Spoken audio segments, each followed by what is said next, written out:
Hey everyone, my name is Abigail B. Welcome back to my channel. If you are new here, where have you been? This channel, I talk about interior design. I teach you and show you how you can really elevate your space to make its full potential whilst doing it on a budget. And yes, if you are new here or you are returning, welcome back. Thank you so much. And I love the way that also YouTube, what they do is at the end of my video, they will link and share with you the next video that you should watch that is right for you. So stay tuned, watch to the end and see which video that is. Now, let's get straight into it. Today's video I'm going to be sharing, and possibly by the end of it, it may tempt you. You may want to consider actually doing this, and that is using dark decor. Now, I've always had this thing about dark moody decor, and although sometimes it can be quite overpowering because it's, I don't know, as it can be quite stimulating in a different way, and it depends who you are or how you are as a person, how, you know, different colors evoke various different types of emotions in you. You know, one color for me may be right for me, but it may not be right for you. However, there are colors that stem or, you know, particularly resonate with different versions of emotions. And I've spoken about that in other videos, so please just go back and see that. But when it comes to dark moody, I guess the reason why I like it most is that it really does resonate with that regal opulence feel. It's very cozy, it's very inviting, and it just gives that kind of bear hugging feel, and you just feel really relaxed. Well, I do. I feel really relaxed. I feel, you know, very innovated. And yeah, I love it. And now that we're moving into very colder months in the UK as well, I think this is a great time to introduce it. Now, there is a caveat though, because using dark colors in every space sometimes does not work. And there could be various reasons. It could be the size of the room, the layout, and probably you may have furniture pieces in your space that you cannot remove and may not go well with dark colors. For example, if you already have dark furniture, such as maybe perhaps a black or dark brown sofa, and you're going to add that to your walls, it may be a little bit too much, especially if you're a beginner. So how do we bring this in if you are a beginner? How are we going to bring this in if you want to try and venture into it, and why? Yeah, which I've just touched on just now. Those are the reasons why. So now let's move on to how.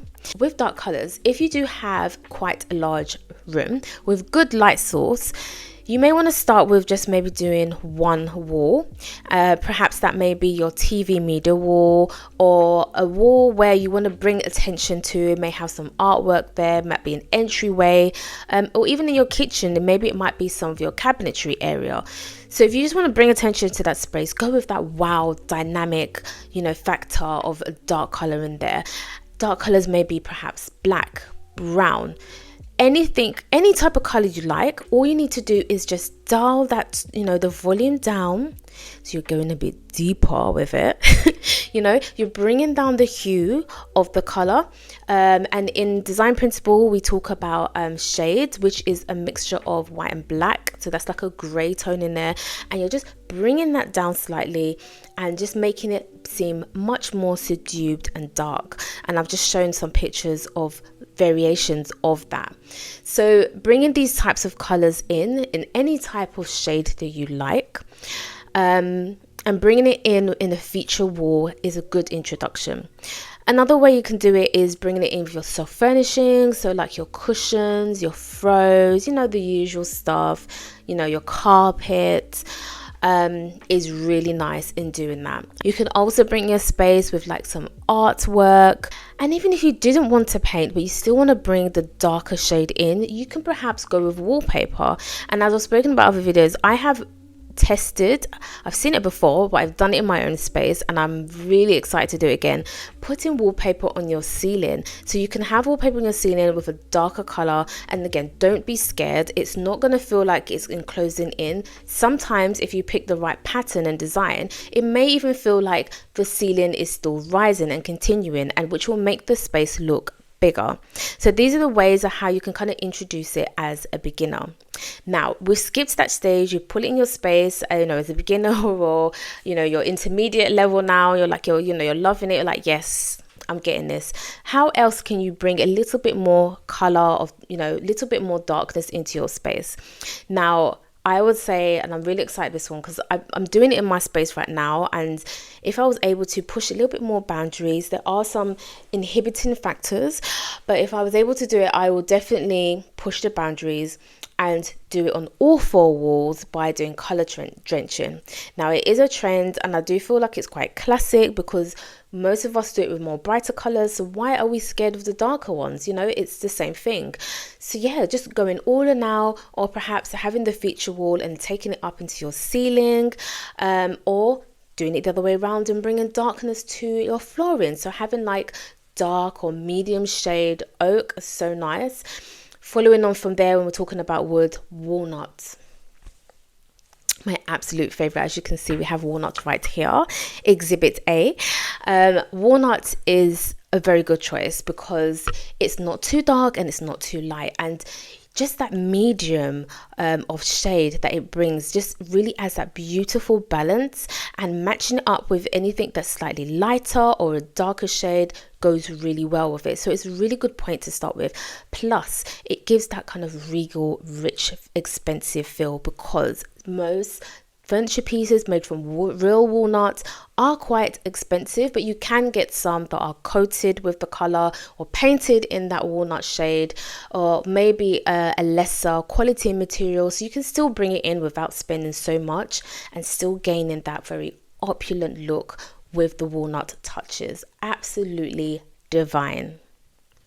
Another way that you can kind of bring this into your so I'm really emphasizing the bring it in. So another way you can kind of bring it into your space and really give that kind of expense, and the reason why you should even, this is going to really tempt you with the dark colors. You know, you've got the dark walls, you've got the materials now with the walnut. Now bring in another expensive material. And the reason why I say it's expensive because some of them are quite rare to get, especially if you want a certain type of vein in them, and it's real natural materials. They tend to be sometimes a little bit more expensive, especially if you're going for the premium version of it, and that is marble. And not just any marble, we're talking about viola, calcutta, all of these types in there. Those are my two favorites, that's why I've just mentioned them, but there are different types. It really is rich in its design, and it's intricate in the veining. Like, I can sometimes look at it for quite some time, just examining how the movement of the veins are moving, and it's just so interesting to look at. And we know that they are expensive, so bringing it into a space just adds that touch of expense. And you don't have to go all wild and out with it. You don't have to, like, I'm not saying go and get a real calcutta or real viola marble table, because they are quite expensive. But if you got the cash, you know, do your thing, do it. It's gonna be nice. Yeah. But if not, you can get like a side table in this material of stone. You can probably get a tray of it, even an ornamental feature that you're going to display somewhere significant. You can do that as well. Just bringing in that beautiful touches of marble really adds the elevation to it and brings in the dark color very, very nicely. This moves on to my next point that you need to add to this space as well if you're going dark, is brass. I don't know what it is. I know before I used to talk about like food. It's like, what can you put in food that's just going to take it to another level? The seasoning, isn't it? I can't put my finger on a particular type of seasoning, but, you know, we're moving on from the salt and the pepper. Is, you know, you're adding in the extra value seasoning with all the different spices in there. And that's what the brass does. Like, matching the brass against a dark wall is absolutely exquisite. It is beautiful. Even with the walnuts, any type of dark shades, it really does bring opulence to it.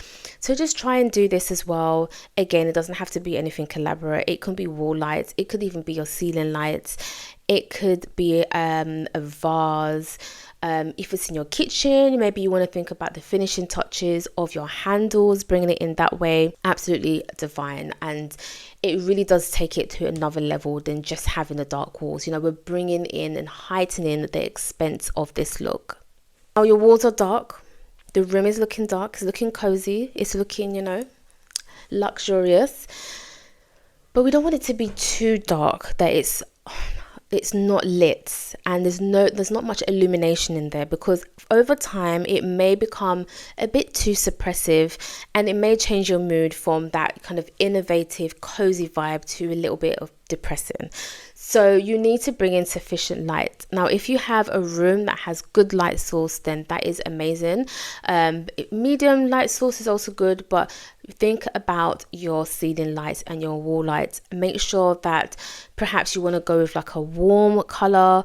I wouldn't say go with white light in this space because it's a big contrast and it will cheapen the look of the room. Don't go too yellow as well. Yeah, not that fluorescent yellowy. Just warm white. Okay, warm white is what you need to bring in there to really add that kind of subdued feel. Sufficient light as well. So we want to remember the layers of light. So wall light, task light, ceiling light. If you want to bring more in, that's absolutely fine. Like, you can never have too much. And with the ceiling light in particular, we really want to make sure that it's enough to fill the space. And I have spoken in a previous video about really trying to optimize your space with having adequate ceiling lights and the type of ceiling lights that you want to go for. But yeah, make sure that it just really fills the space nicely so that you're getting all vantage points of the room well lit, and it brings your attention to these spaces. You know, having a room that's all dark and thing, you don't want it to look gloomy with just one singular light in the ceiling and it's just one direction. So, you know, go big with it. You can have chandeliers, you can have modern kind of ball lights like what I've shown here. All look really good, and make sure that you pick one that does go with your design choices, your interiors as well. So don't go too modern on the ceiling lights if your interiors are quite traditional taste, and then the other way around. I have seen over time, especially when sourcing items for my clients, there are some really good luxury for, I wouldn't say less, but not extortionate in its price for lighting, and I will link some of them below in the description, so go and find them. And I'll probably link in a few of other shops that I would say are just exquisite if you really want to get that kind of expensive taste. Perhaps you may want to just look at it for inspo, because you may see other brands doing dupes of different versions or variations of it, so you can do it that way. But yeah, just having a very kind of artistic, architectural, you know, visually interesting light source is definitely key, and it does really bring everything together. And you know, we're not just bringing in these colors, as I'll keep saying and stressing, we're talking about the elevation side of it.